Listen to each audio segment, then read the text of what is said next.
Lovely Pandey लोकगीत channel में रउआ लोग के स्वागत बा। तो देखी बहुत सुंदर बहुत प्यारा एगो माड़ो के गीत हमनी के लेके आई बनी जा। तो हमरा गीत के सुन के हमरा चैनल के लाइक सब्सक्राइब शेयर जरूर करम, कमेंट बॉक्स में जरूर बताई हमरा गीत रउआ लोग के कैसा लागल है। के ई जाई है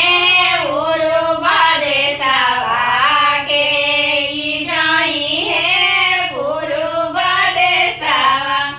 अरे माई के ई जाई है बहिनी के लिया मना देशवा बहिनिया बिना ना शोभे माड़वा अरे माई के ई जाई है बहिनी के लिया मना देशवा बहिनिया बिना ना शोभे माड़वा नौआ जाई है उरुबा देशवा बरिया जाई है पुरुबा देशवा अरे का भैया जाई है मीना के लिया ना देशवा मीना बिना ना शोभे माड़वा अरे माई भैया जाई है बहिनी के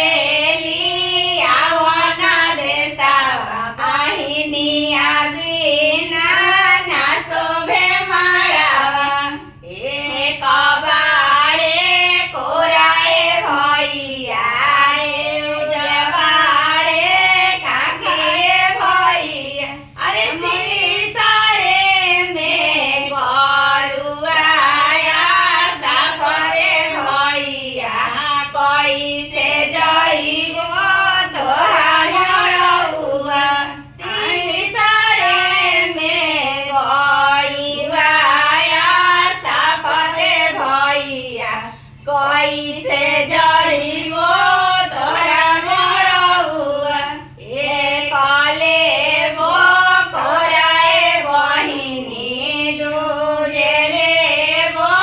काठाए बहिनी अरे तोहे लेबो डोरिया चढ़ाइए बहिनी तोहारा बिना ना शोभे माड़वा अरे तोहे लेबो डोरिया चढ़ाइए बहिनी तोहारा बिना